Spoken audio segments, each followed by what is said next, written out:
Emotional support animals are the topic of many conversations, but what actually are they and do they exist in the UK? Let's talk about it.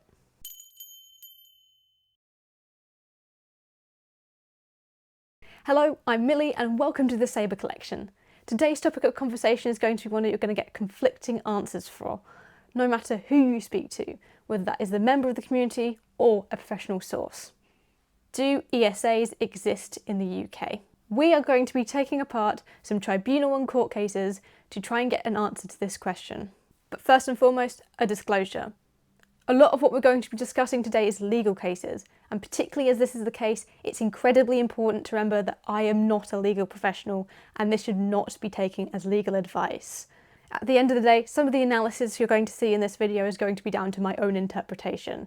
So please, please, please use everything in this video at your own risk and discretion is advised. So let's set up some foundations.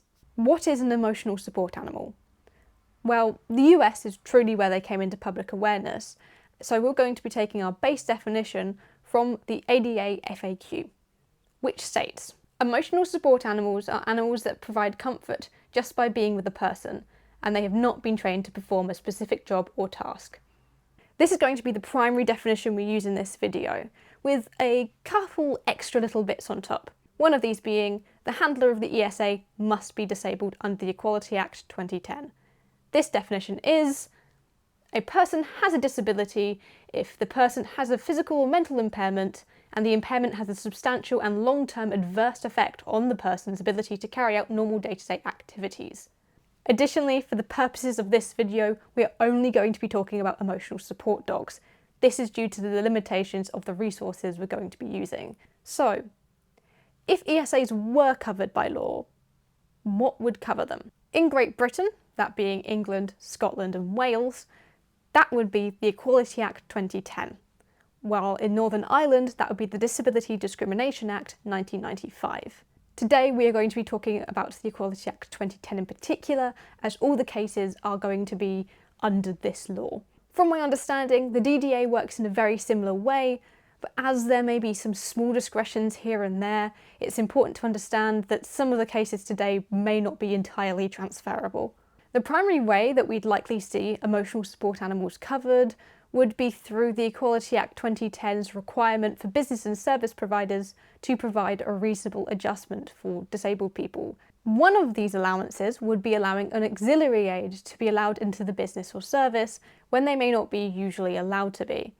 An auxiliary aid is an aid that helps to mitigate the disability of the disabled person, which more or less means that it helps to lessen the negative effects of the disability on the individual. For example, allowing an assistance dog to be in a place where dogs would not usually be able to go because they are classed as an auxiliary aid. In theory, this would be the same clause that ESAs would be covered under. Now, there are differences between ESAs and assistance dogs, and that will be something we discuss a little later on. Also, if you want a better explanation of the Equality Act 2010 and assistance dogs, you can find an earlier video of mine on the topic. So for the court cases today, we are going to be trying to answer two questions. The first of those questions is, did the ESA mitigate the disability of the handler? And the second of those is, what is the extent of the reasonable adjustment or the equivalent for that case? Now let's meet our three court cases. These are Plymouth Community Homes Limited versus Christopher Palmer, Ms. D. Cullingford versus the Secretary of State for Justice, which is an employment tribunal, and AB and Anor are on the application of versus Westminster City Council, which is case law. These are going to be the only three court cases we're going to discuss. This is primarily because court cases aren't entirely easy to find, and you'd have to go through every single court's individual online collection, and that's if they have an online collection, because some don't. Then you have to figure out where the in-person collection is, and trying to find that without a long chain of emails doesn't sound easy, and some apparently aren't even round the courts anymore and are instead being given to archival services that sometimes aren't even council owned. Like likely our first case. Plymouth Community Homes Limited versus Christopher Palmer is perhaps the most talked about case when it comes to emotional support animals. Now, unfortunately, as I was saying, this court case I do not have the original court documents for. Unfortunately, it seems also that a lot of the original places I used to get information on this court case have also now been taken down. Most of these is just because of the passage of time and archiving, which is a bit of a shame. So I will be going to be focusing on the media reporting and also the Renter's Guide, which has a small page on emotional support animals, which covers this case as well. As a few will know, there are certain documents floating around about this case, but as I'm a bit uncertain about how appropriate it is to use those around the privacy and whatnot, I'm going to refrain from using those in this video. This case was about an emotional support dog, which was supported by multiple doctors' letters, living with the disabled man Christopher Palmer in a block of flats that apparently had a no dogs except assistance dog policy in effect. When the Plymouth Community Homes became aware of the dog living in the flat, they issued Mr. Palmer with a notice saying that he would either have to rehome the dog, move to accommodation that had a garden, or his tenancy would cease. Unfortunately, Mr. Palmer was unable to move to another property due to his ongoing mental health issues, which was also supported by a doctor's note. This led to a notice being served. A counter case was then put forward, claiming that the company was discriminating against Mr. Palmer under the Equality Act 2010. An interesting thing that was pointed out with this case was that the company did actually have a clause in their policy to allow for emotional support animals, with Plymouth Live reporting, for all other disability needs where pet ownership has been identified as a therapeutic aid, we will consider requests for reasonable adjustments to be made as part of an overall needs assessment. But the company continued to say that dogs were not suitable for high-rise buildings and that they could be a nuisance to neighbours and impact on fire evacuation procedure. The article does finish with a statement from a neighbour saying the dog had never been a problem and also that they weren't aware of any complaints. Whilst the specific details of the case are blurry, the Renter's Guide does state that Mr. Palmer won the case against Plymouth Community Homes, even though he did break his tenancy agreement, and that the actions of the company were in fact not proportional and therefore they did discriminate against him. The judge found that there was insufficient evidence to prove that the dog impacted neighbours, fire evacuation procedure, or the overall fabric of the flat.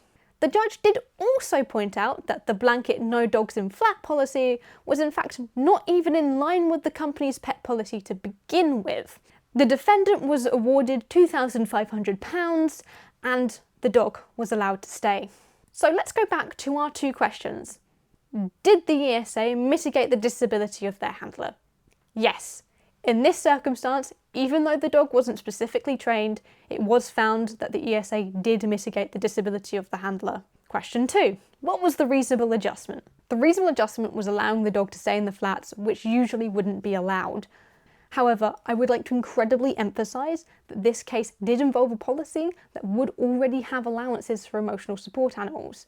And even if the proper procedure wasn't followed, I think it would be very hard to argue that it isn't reasonable for the dog to be with him if that policy already exists.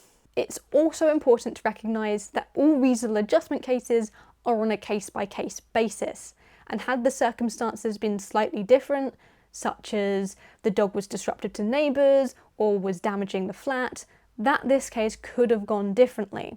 It's also slightly important as well to recognise that this was in social housing and that cases that are done in private housing may also be treated slightly differently.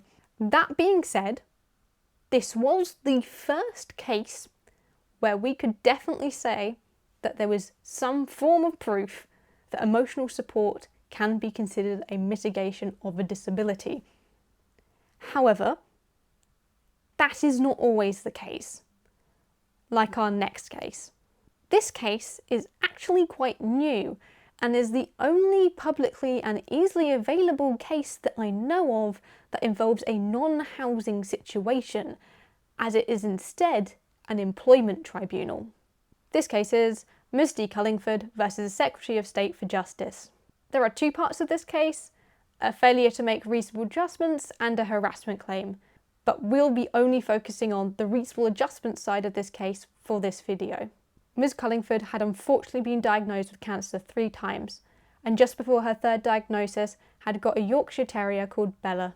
After treatment for her third cancer diagnosis, Ms. Cullingford started having feelings of anxiety and depression. She worked as a bailiff for the county court, and this involved both office work and going out on visits, which she did so with her own car. At some point during her return to work, she started taking Bella with her on her visits. Bella would stay in the car for the duration of the visit, and when Miss Cullingford returned, would be able to provide emotional support by being someone non-judgmental for her to talk to, and also allow her to take on walks, which helped. Eventually, Bella was spotted by a co-worker and reported. After a number of conversations between HR, other parties and Miss Cullingford, it was decided that the reasonable adjustment of allowing Bella in the car was not to be allowed, as she was not an assistance dog, and that there could be safety concerns. Miss Cullingford would continue to do her role for a number of months before eventually resigning. One of the reasons why this case failed was one of the PCPs that the claimant was relying on was decided not to be valid. PCP stands for provision, criterion, or practice, and is usually the thing, whether that's procedural or operational or physical, that puts the disabled person at a disadvantage. PCP is not really a term you hear outside of court cases too often. That's because it's usually described in an easier to understand way, such as the barrier for the disabled person. The PCP that failed was the blanket ban on dogs in their car when they were out on duties. The reason this PCP failed was because of the existence of the clause that would allow assistance dogs to accompany their handlers when out on duties. It was decided that this dog wasn't an assistance dog, but because that clause existed for assistance dogs, it was decided that that wasn't in fact an all-encompassing blanket ban on dogs. The tribunal found that the likely PCP would actually be the blanket ban on dogs that weren't assistance dogs, but as this was not the PCP submitted, the claimant couldn't rely on it. However, the other PCP of the confrontational circumstances of a county council bailiff was accepted. The next step was to decide whether the individual was put at a substantial disadvantage because of the PCP. The claimant said the PCP caused anxiety due to her disability. Interestingly, the disability relied on by Miss Cullingford was not anxiety itself, but instead the diagnosis of cancer. However, it was in fact accepted that for her, anxiety was in fact a part of her diagnosis of cancer. There has to be a causal link to prove that more anxiety was being caused than had she not been disabled, and as there was not a substantial enough evidence to prove that more anxiety was being caused, this substantial disadvantage point failed. This decision was made as there was limited evidence to support confrontation made the anxiety worse, the fact that no report was made until after the dog situation arose, that she didn't accept occupational health support, nor did the offered stress risk assessment, she continued with her duties, though this was affecting her, and that she had done her duties when her dog was not present, even when she was routinely taking the dog with her. From here, despite the decision on the substantial disadvantage, the tribunal did consider the reasonableness of the reasonable adjustment. When judging the reasonableness of an adjustment, a tribunal will weigh up how much the adjustment alleviates the issues caused by the PCP on the disabled person, and weigh it up with potential issues the PCP could cause for the employer or in general, such as the financial burden or the potential health and safety concerns. It was decided that due to the fact when she was routinely taking the dog with her that she didn't take the dog on the most stressful days of her job, that it would be hard to prove that the dog was successfully and substantially alleviating her anxiety within the context of the confrontational circumstances PCP. This weighed up against the employer's legitimate concerns of confidentiality, the security of the vehicle, and health and safety, meant there was just not enough to prove that this adjustment would in fact be reasonable. It is important to note, though, that the tribunal did make the point that had the impact been equal, the employer's concerns might not have been enough to disallow the adjustment. So, let's go back to our questions. Did the ESA mitigate the disability of the handler? No. In this situation, it was decided that the emotional support of the dog was not effective at alleviating the anxiety of the handler, and therefore would not be classed as an auxiliary aid in this circumstances. What was the reasonable adjustment? The disallowed reasonable adjustment would have been allowing the dog to accompany with her on her duties when out in the car. However, this was disallowed, so this question is kind of nulled. This is a case which truly highlights the importance of stressing that reasonable adjustments are on a case-by-case basis. There are a number of times where the tribunal states that had the evidence been different, that was supplied about how the dog alleviate the disability of her, that the actual outcome could have been different. This kind of helps to show how important it is not to necessarily use these cases as generalising statements about how other cases would fall if they came up. I would discourage the use of this court case to prove that ESAs don't exist, as where this case failed was more on situational evidence rather than the concept itself. You may notice that this spiel is kind of similar to the last case, but instead of an acceptance, it's a disallowance. And that really is the point I'm trying to make. If there is one thing I want you to take away from this video, is that using court cases like this to generalise about how another court case may go in the future can be very risky, as they are more or less educational guesses at best. Cases like this are not case law, which means that no precedent is being set that other courts would have to follow if a similar case arose. So truly, it is a unique decision for each case. Meanwhile, if a court case does become case law, it sets a judgment that should be followed by other courts if similar cases arise. Which leads us nicely to our last court case, which, as far as I'm aware, is the only case law where ESAs are mentioned. AB and Anor are on the application of versus Westminster City Council. This case was a judicial review around the adequacy of accommodation, but it's actually the secondary point that we are interested in. This being the defendant's policy applicable to the sourcing of accommodation that permits animals, and in particular, whether the policy operates in a way that discriminates indirectly against those who are disabled and have a need to be accommodated with an animal for a reason related to their disability. Unlike the other cases, this was not about reasonable adjustments, which is Section 20 of the Equality Act, and instead is about indirect discrimination, which is Section 19. Don't worry about that too much. There's still going to be things that you're going to be familiar with, such as PCPs. For this case, it was accepted that the dog provided emotional support and helped to maintain the individual's mental health, and this was never questioned nor refuted by the court or by the defendant. The PCPs that were used to challenge the operational policy were the requirement of evidence for medical need and the failure to secure access to housing stock which allows pets. The first PCP was claiming that the council's requirement for evidence of medical need for a person to be housed with an animal was in fact indirectly discriminating against disabled people. It was decided that even with evidence from a doctor saying letters were not routinely given for support animals, that as there was such a limited stock of pet-friendly housing and that the council had to prioritise those that needed most, that documentation was in fact reasonable to ask for. The tribunal does state that if more evidence could be provided about the impact on disabled people, that the ruling could be different, but you could say that about nearly all court cases really.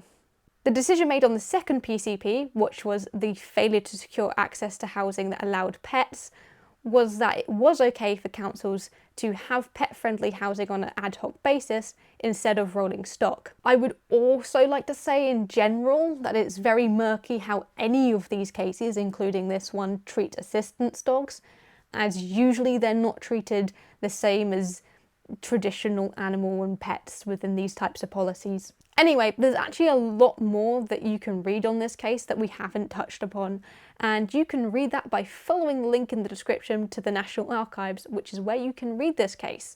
Though I will warn, it's probably, out of all three of them, the hardest read. Alongside that, you can also find all of the references I have used today down in the description as well. Now, for the final time, going back to our two questions, did the ESA mitigate the disability handler? Yes. In fact, this was not disputed at all, and that's quite significant as this is case law.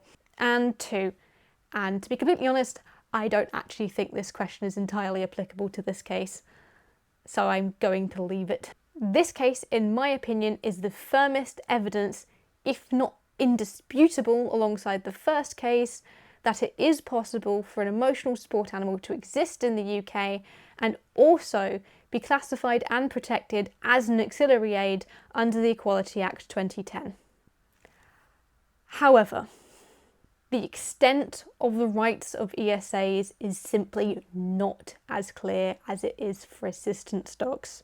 Both cases used were housing cases, the latter of which utilised policies that were open to non-disabled people with pets as well, and the former didn't even implement its own policy properly, which makes it really hard to say how non-pet friendly places such as supermarkets should treat ESAs, particularly with additional guidance basically saying your guess is good as ours. I would like to add an addendum here for housing cases in particular, as the Renters' Rights Bill has just passed, and that has introduced new protections for pet owners in general. And I would highly recommend checking that out if you are interested in knowing the changes to rights to housing for pet owners. This is the point where I'm going to change the tone a bit, as I'm going to be talking about my own opinion about whether I believe someone should be relying on the Equality Act to access a non-pet friendly space with an emotional support animal.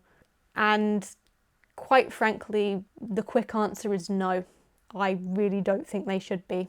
And there are 3 main reasons for this. The first is I genuinely don't think it is safe or responsible to advise vulnerable people to rely on cases, most of which aren't even case law.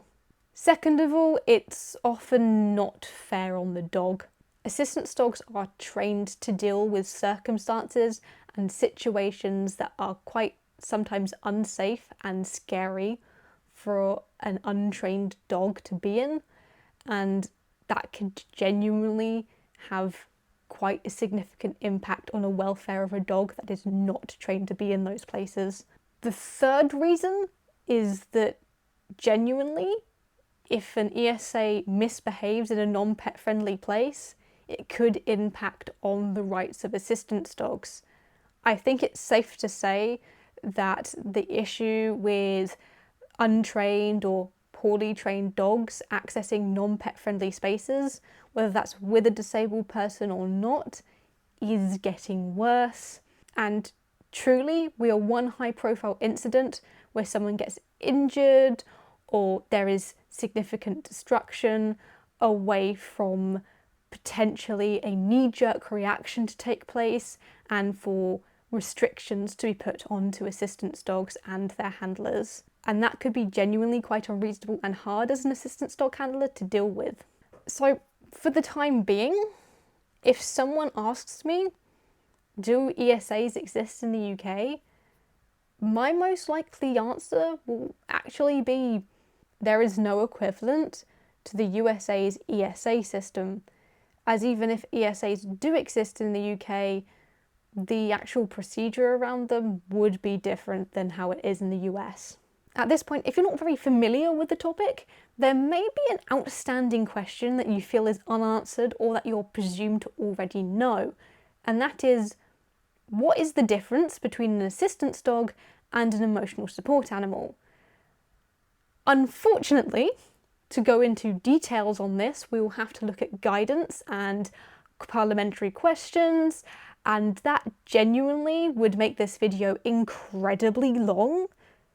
So instead we're going to break it down into another video, which will come out eventually. So, we have reached the end of this video. And I have to say, I feel like I've opened a bit of a can of worms. In fact, I was actually very conflicted about the suitability of this video and how accessible this information should be, just because I can see this video being misused and the information be misused and used in risky and dangerous circumstances. For that reason, I would compel people to stay safe and not take risks with this information. I would, however, really like to hear your opinion on this, because I think this is really the first time that all of this ESA information has been collected in one place in a public forum, and there is many ways that you could interpret it. So I would really like to hear what your opinion on the matter is down below. Please do be nice with each other though, as I imagine there are going to be conflicting opinions on the matter. So just remember, there's another person on the other side of the screen. And with that, please leave a like, please subscribe, and I am going to bid you adieu. Until next time, folks, bye-bye.